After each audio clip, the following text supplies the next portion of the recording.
May kayon padasen, itinaimas, Ken. Sweet Strawberry Products, Ijay, Mel, Pasalubong Center, Adaiti, Special Strawberry Preserve, Special Strawberry Jam, Fresh Strawberries, Fresh Strawberry Salad, Kenadapay, iti Pure Red Wines, Bugnay and Cherry, made in Bauco, Mountain Province, Mel, Pasalubong Center, Sangwanan, welcome to Strawberry Farm, KM6, Latrinidad, Benguet, Ijay lang last gate of Benguet State University. Mabalin pa'y nga agpa-deliver. Ag-text when tumawag lang 0938-627-9392. Ken 0956-419-7704. Mel, Pasalubong Center. Hey, madalas ka bang pagod dahil sa trabaho? Baka naman wala ka ng oras para sa labing-labing kay misis. Bakit di mo subukan ang Toro Capsule? Ito ay natural. May pinagsamang vitamina, mineral at herbal. Aprobado ng FDA. Hindi masakit sa ulo. Walang pamumula ng mata. At ang Toro Capsule ay pampatagal at pampalakas. Toro Capsule, tagal at lakas na di umatras.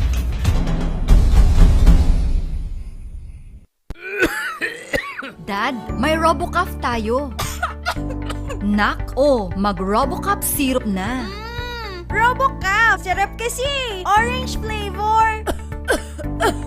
Ano ba ito? Ang tigas ng ubo ko! Ma, RoboCuff kaagad. Dito sa bahay, basta't para sa ubo, lagi akong handa. RoboCuff kaagad. Sa ubong may plema, RoboCuff. Matigas na ubo, RoboCuff. Ubong may allergy, RoboCuff. Sa kahit anong klase ng ubo, RoboCuff na. Sa RoboCuff, talo ang ubo. RoboCuff. Sa unang simptomas ng ubo, mag-RoboCuff ka agad. Arrest the cough with RoboCuff. Mura at masarap na kainan ba ang hanap nyo? Yayain ang barkada at tara na sa Kanyao Cafe and Restaurant. Siguradong busog kayo sa mga masasarap na putahe dito. Swak sa bulsa at papatok sa mga panlasa nyo. Meron silang kiniing pesto, pork Mongolian, pork chop, chicken teriyaki, congee at tikman nyo din ang kanilang special pansit batil patong. Kanyao Cafe and Restaurant. Meron din silang iba't ibang klase ng wines tulad ng bugnay wine, mango wine, dragon fruit wine at marami pang iba. Pasyalan sila sa number 120 El de Luzon Building, San Roque, Baguio City. Malapit lamang sila sa Lourdes Grotto. Kanyao Cafe and Restaurant. Pwedeng dine-in, take-out at delivery. Para sa inyong deliveries, text o tawagan 0929-224-5160. Bisitahin din ang kanilang Facebook page. Ano pang hinihintay nyo? Tara na sa Kanyao Cafe and Restaurant. Naimas, nalaka, ken nalinis. Kanyao Cafe and Restaurant.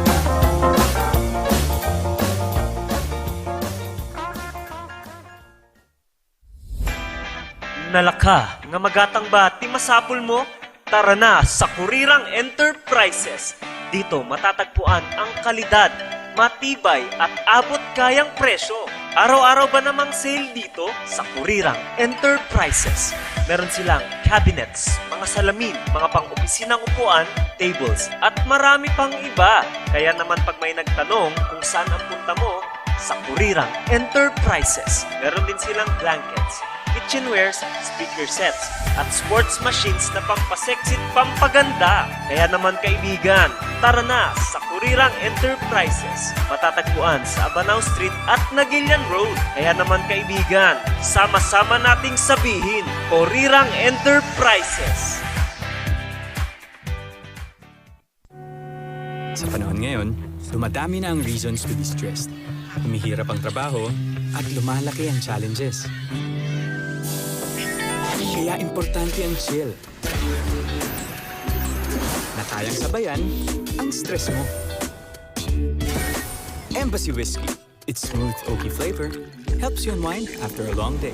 Kaya relax, slow down, and chill muna tayo. Embassy Whiskey. Imbag nga daw kakailians. At mga Car Ranger. Alam mo, si kaya na ngayong pandemya, kinakailangan nating mapangalagaan yung ating kalusugan naman. Indeed, sabi nga nila, health is wealth. And we really need to protect ourselves. Ikaw ba, Kap, paano mo inaalagaan yung sarili mo? Alam mo si Kena, itong ating Pau de Arco Herbal Capsule naman, napakabuti po naman ito para sa pangangalaga ng ating kalusugan. So araw-araw tayong umiinom yan, lalo na sa pagharap sa ating programa. Ito yung iniinom natin para may parating natin ng mas maganda ang ating programa sa ating mga kababayan. Parehas pala tayo, Kap. Yan din yung gamit ko. Tunay nga na quality products ang offer ng Aldrich Corporation. Ano pang hinihintay ninyo, Kailan? Sabay-sabay nating pangalagaan ang ating kalusugan. Siyempre, Car Rangers, laban sa pandemya. Tunay na garantisado, Ito ang Pau de Arco. Mahalagang paalala, ang Aldrich Pau de Arco Capsule ay hindi gamot at hindi pwedeng gamitin panggamot sa anumang uri ng sakit. Ang ating oras alas 11:07 na. Good morning na imbag ngagsapa. Gawi-gawi sa iwakgat, agyo-agyod. Mapten dyan nagsapa son sige di namin. At ito mo mula inyong karamay at ang inyong Car NG, ang inyong kasi radio, Peter Umau-awang Wasing. At siyempre ngayong araw po naman ng Martes, yung ating usapang PSA sa usapang legal. At makakasama ko ang aking kapartner, ang ating nataraki ka na siglat, Awanti Sabali, Gerard Tolito. Good morning. Good morning, Matsar Kap. Kan kastamat na gito'y listeners kan viewers tayo. Yun, Na imbag nga agsapa tayo ang mamin awan labas na. Kamusta ka matin? Isulad ta, nasa lunad ta, Sir Kap, kaasiti apo. Awan mo ta. Awan. Yun ang pinakamahalaga ngayon. Yeti nga importansyan. Hindi yan ay salunat tatan. Ti importante nga talaga. Awan mata. Ano na salunat ta, nabak ng tan. Awan. Correct. O, di ba? I agree. Ayun. Okay, para sa inyo mga katanungan, kung kayo po naman, may mga katanungan tungkol sa inyong mga dokumento ng inyong mga pagkatao, text po lamang yan 0999-3070-649 at sasagutin yan ng ating Mr. PSA. So habang hinihintay natin yung katanungan ng ating mga kababayan, baka meron ba muna tayong discuss dyan, Sir Gerard? Yes, Sir Kap. Ituloy natin yung yung discussion natin last week. Okay. Kasi kung maalala ng ating mga viewers at saka listeners na pagdiskusan natin last week yung tungkol sa registration ng Certificate of Fetal Death. Mhm. So kadalasan, ang alam natin ng ating mga kababayan na mga dokumento na nirerehistro sa local civil registrar ay yung birth, yung death, yung fetal death, at saka yung marriage. Yun kadalasan ang alam natin. Pero meron pang ibang mga dokumento na pwedeng irehistro sa opisina ng local civil registrar. Okay. Ang example dito is yung mga court decrees or court orders. Meron ding mga legal instruments na sinasabi natin. Pero umpisahan muna natin, Sir Kap, doon sa mga court decrees. So, ang example ng mga court decrees na nirerehistro sa opisina ng local civil registrar, hindi naman lahat ng mga court decrees ay kailangan marehistro sa local civil registrar. Ito yung mga examples na kailangang marehistro sa opisina ng civil registrar. Una, yung adoption, yung legal adoption.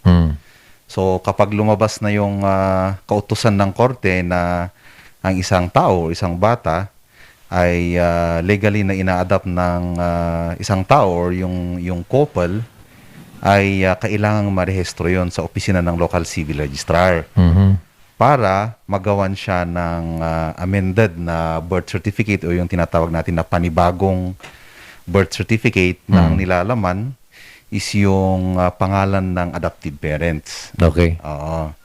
So, yun ang isa sa example ng court decree or court order na nirerehistro sa opisina ng local civil registrar. Second is yung mga foreign decrees naman. Foreign decrees na nakakaapekto sa civil status ng isang tao. For example, sa atin, wala ang divorce sa atin, di ba? Sa mga kapatid lang natin na mga Muslim, yung meron silang divorce. Pero sa atin, yung mga Christians, wala hong divorce.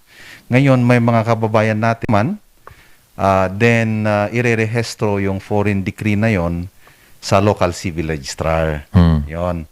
So, ikumpara natin yung court decree na inisyo ng korte natin dito sa Pilipinas, ang place of registration is kung saan situated yung korte.